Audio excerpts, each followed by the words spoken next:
Good morning, my name is Dr. Quincy Hawley, and I'm a veterinarian by trade, but I'm a speaker and writer by passion. And I am the co-founder of MotiVETed, a company that provides well-being solutions for all members of the veterinary community, because it's truly my passion to just see all veterinary professionals, receptionists, nurses, technicians, kennel attendants, practice managers, of course veterinarians, and practice owners be extremely happy as they do their jobs. And with that being said, the title of this video is how to decrease stress and increase happiness in a year or less without leaving the veterinary profession.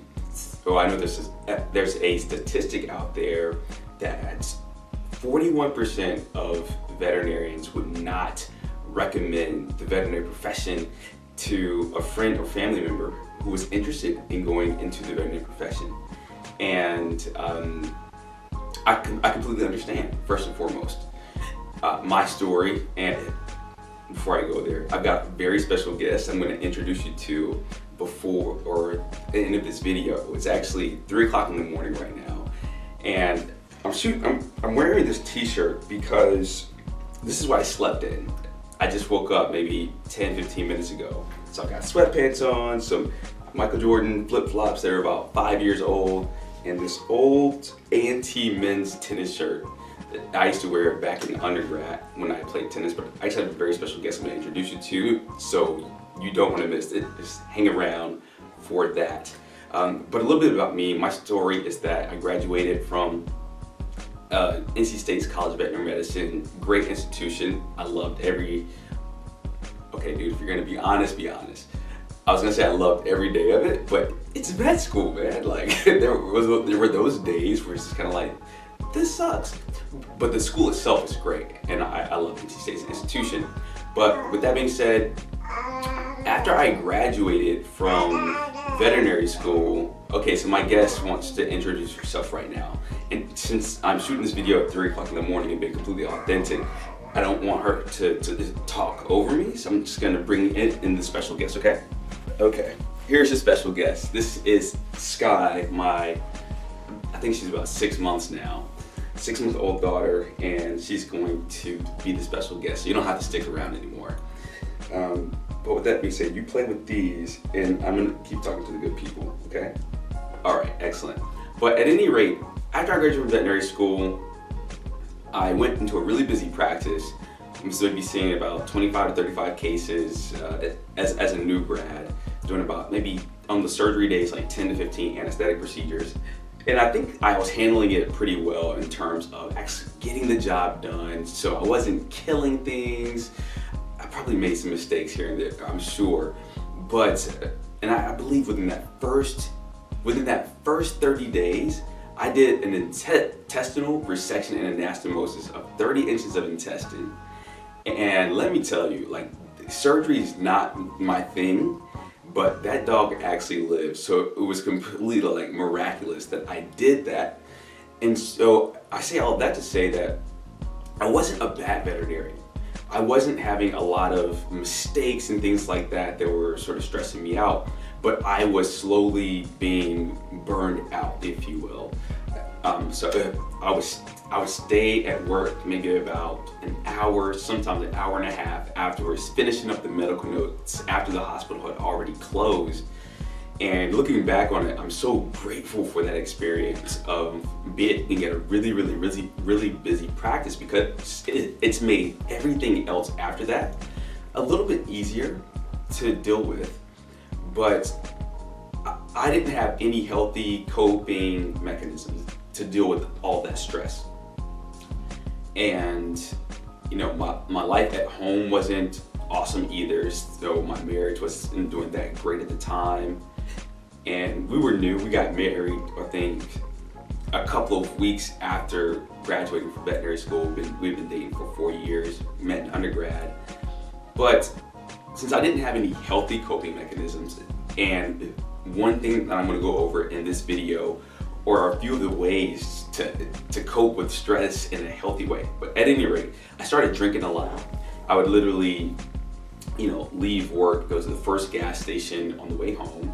I would get an alcoholic beverage, I poured it in a cup, and I would drink and drive on the way home. And it started out being maybe a couple of days a month, then it was a couple of days a week, and then it was like almost every day, if not every other day, and days turned to weeks, weeks turned to months, those months turned into a few years, and I had a problem at that point, and it was making things worse at home. It never really affected my professional life, I started smoking, started unhealthy eating, after graduating from vet school, gained about 35, 45 pounds. I'll maybe put a picture up on this video to kind of show you where I was, but things just weren't good.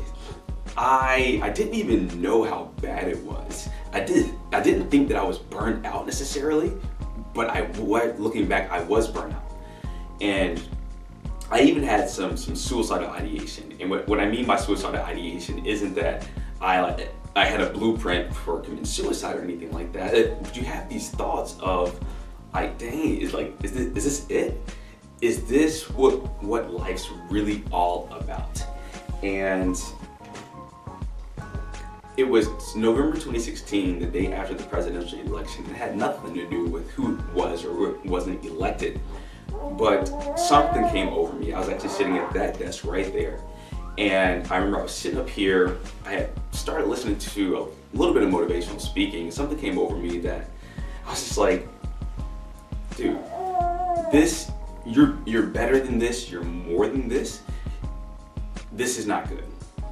This is not good. I had some really dark days, and I knew I could do more. I knew I could be more. I knew I could have more than what I had, than who I was, and that what I was doing. And I made a commitment on myself that morning to spend the rest of my life pursuing the absolute best life possible for myself. And that was one of the best decisions that I've ever made, next to marrying my wife, next to becoming a veterinarian.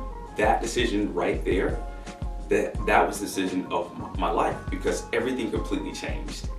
Everything completely changed, and that kind of leads me here. So that was what, 2.5, almost 3 years ago. I started waking up early in the morning, so 3 o'clock, 4 o'clock, 5 o'clock when I sleep in. I ended up writing 2 books. I know you want mommy, don't you? Mommy's in there sleeping, and that's actually why I have her right now. I want my wife to get some rest. She's gonna be by herself with both kids over the next 2 days. So I don't want to go wake her up so that she can have baby. So I'm just gonna kind of hold her here. Hopefully she'll be a little bit quiet so I can speak. But at any rate, made those changes. Life completely changed. A lot of details. I'm gonna be doing a 21-day video series, so I'll tell you a lot about some of the specifics of that. But for today, there are just like 4 things that I want to tell anyone who is really, really, really stressed out within veterinary medicine right now. And I think the first thing that I want to say is you can have the life that you want. If you're stressed out right now and you don't want a stressful life, you can have an unstressed life where you're making the money that you want, where you have the relationship with your family that you want, where you're just doing everything that you want. That is possible, but the first thing you have to do is to know that it's possible. And you really just have to take my word on it at this point, because you're probably like, well, how does he know that? He can do that, but I can't do that. Because I mean, I live my dreams every single day right now. And you're probably like, dude, you're up at 3 o'clock in the morning, shooting a video, holding the baby, and there's another guest that you guys get to meet right now. So I left my 4-year-old daughter downstairs so I could come up here. She's not happy about this. I'll probably edit this part out, but she's screaming and she's sad. So.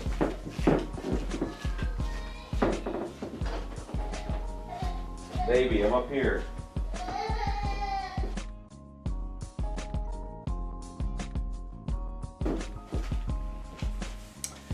Crisis averted.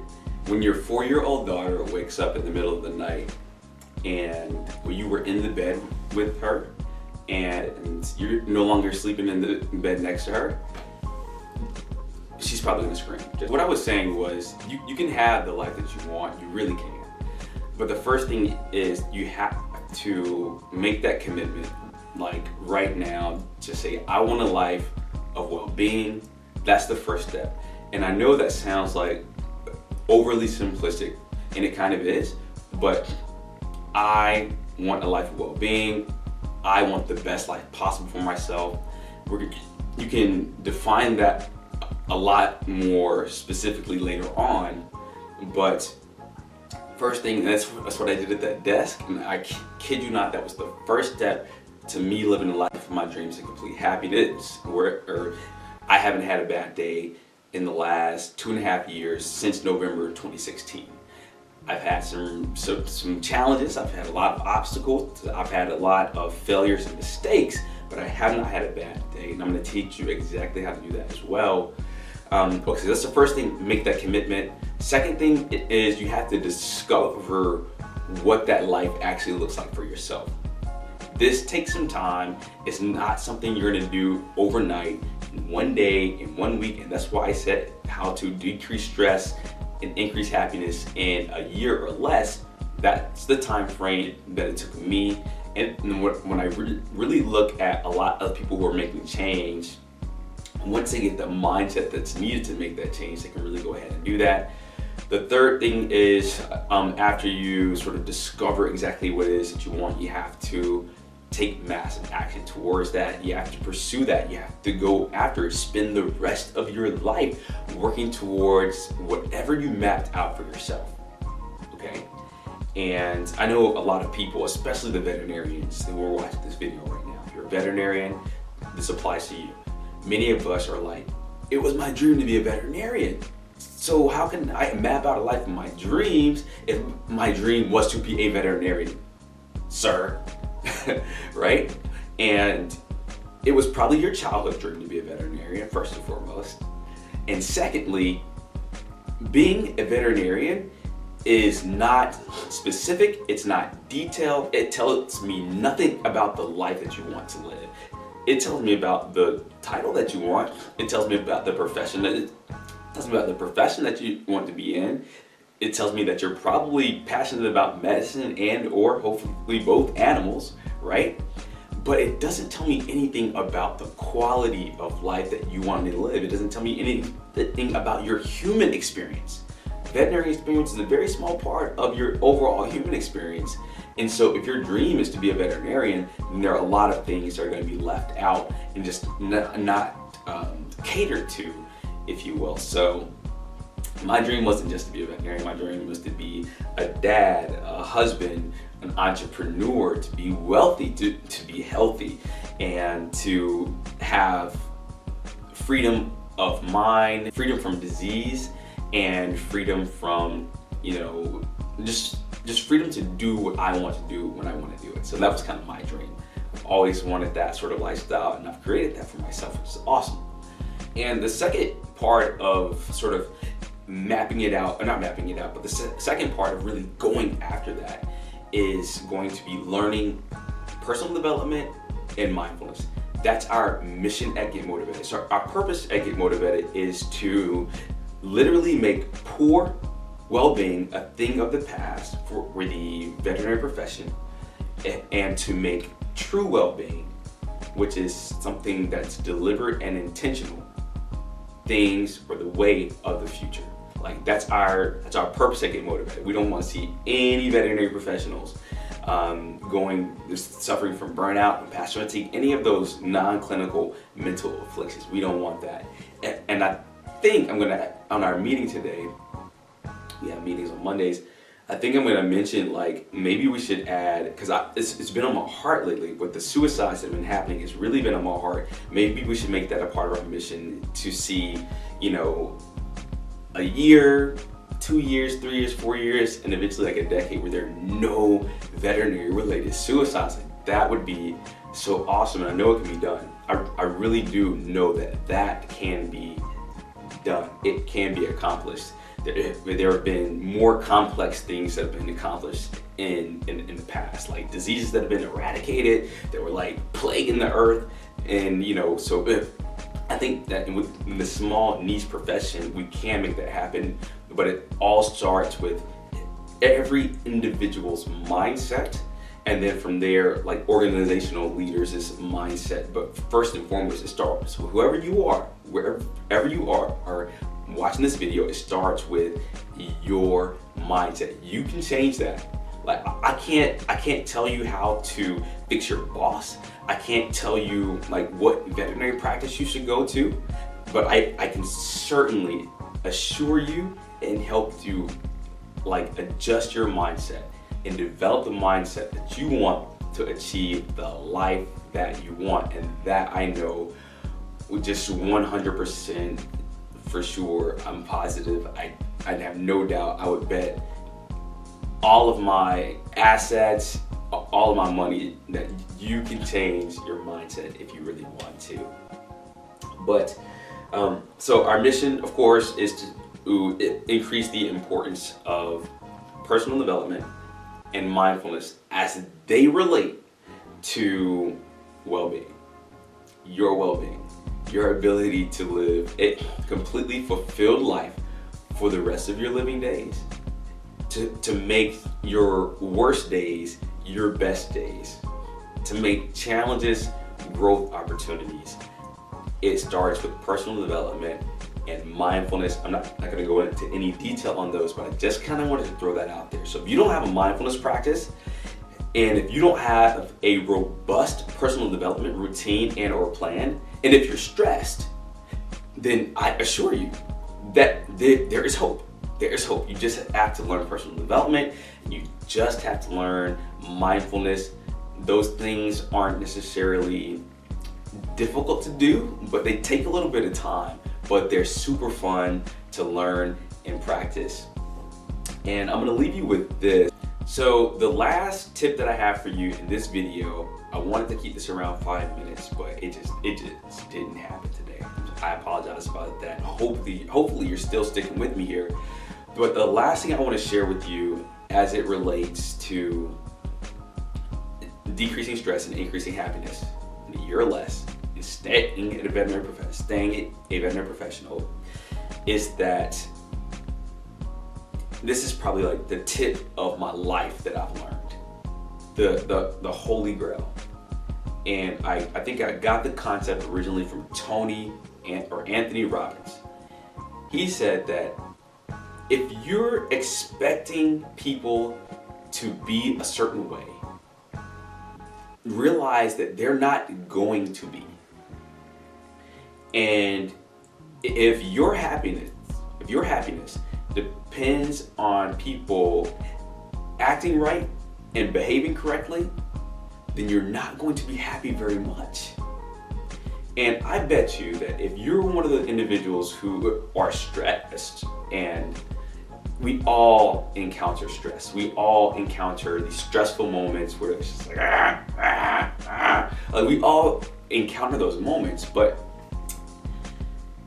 if you're one of those people that stress, I guarantee you that it probably has something to do with another person. If your expectations of another person, expectations of your boss, expectations of your client, expectations of your coworkers, expectations of your kids. I don't expect her to sit here and not do that. I could have gotten completely frustrated in that moment. You're messing up my video. I could have gotten frustrated at the fact that I expect my daughter to be down there sleeping in the bed. Nope. And I could be upset with my wife that I expect you to be taking care of the girls while I'm shooting videos and trying to, live my purpose, things like that. You're expecting something of your kids, expecting something of your spouse, expecting something of your family members, cousins, mom, aunt, uncle, dad, whoever it is, brother, sister. You're expecting something of the president of the United States. Maybe you're frustrated with Obama, or maybe you're frustrated with Trump. I don't know.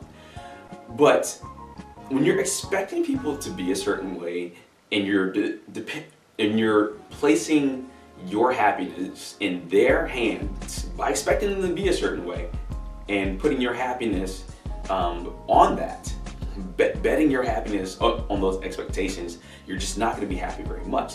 So what I've learned to do is to turn my expectations into appreciation. Expectation into appreciation. Instead of expecting the clients to behave and do everything that I ask them to do and just come in and be little angel clients, I just appreciate them for whoever they happen to be on that day.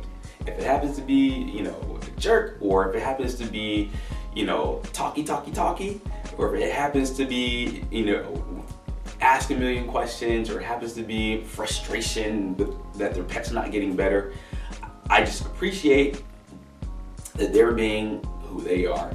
On their own plane of existence, they're perfect, right? On their own plane of existence, they're doing the best they can with what they have. They come in and they're upset, I try to appreciate that first, okay? Before I go and allow that to frustrate me, expecting them to come in and behave, all right, just appreciate the fact that they didn't behave. It's okay. It's okay. I love client communication. That's probably my specialty as far as veterinary medicine. And a student actually asked me that the other day. They said, they were asking me if I had a specialty in veterinary medicine. And I said, I think client communication is my specialty, just because I always went in with non-judgment and just really wanting to help the client just as much as I wanted to help the animal. At any rate, I could probably take this video on for hours and hours and hours. Again, this is going to be a 21-day video series. I'm going to put these out every single day. We're going to get a lot deeper. We're going to talk about suicide and how to prevent that. I have on our team, we have a suicidologist, someone who has his PhD in psychology and specialized in suicide prevention, intervention, and post-vention. So I'm really excited to have him join our team. And we also have a mindfulness meditation yoga expert. So we've got the people, really putting them together so we can really make a lot of change. But what I'd like for you to do, if you enjoyed this video at all, and I apologize for its length, and I apologize for my daughters again, but first and foremost, thank you for watching. But we have a Facebook group, and I would love for you to go there, join the Facebook group if you haven't already. We also have a podcast, okay? If you go to www.getmotiveteduniversity.com, and so it's Get Motivated, so instead of an A in motivated, it's an E, motivated, university.com. And I think at the very top of that page, you'll see our podcast is completely free. Subscribe to that, listen to that. We have some really awesome episodes. The very first episode was one of our student representatives. We have 9 student representatives this year who are also helping us spread the word to veterinary hospitals. So we're excited about that too. But really powerful episode about how you can control your mindset. She failed out of veterinary school in her first year, but came back, changed the mindset, and is completely rocking it right now. So with that being said, again, my name is Dr. Quincy Hawley. I'm the co-founder of Get MotiVETed Veterinary Wellbeing Solutions, and thank you for watching this video. And I apologize for my t-shirt. Tomorrow I'll probably have at least a polo on or something. I'll brush my hair, get all fixed up and stuff. But I was like, you know what? You said you want to be authentic. Be authentic. You said you want to tell it like it is. And yes, I wake up at 3 o'clock and 4 o'clock to get started on working on the content for Get MotiVETed University, working on the speeches. I do a lot of speeches at veterinary schools. We do consulting. We speak to veterinary hospitals and things like that. So I wake up so I can just get started. I'm about to meditate right now. I'm about to pray. I might work out this morning, or I may just edit this video so I can post it. And I also have an article, last thing I'm gonna say, I have an article that's coming out today, look for it, and it's called How Veterinary Professionals Can Stress Less by Finding Their Inner Winnie the Pooh. Yes, for all you Disney fans who are also veterinarians, read that article. Thank you.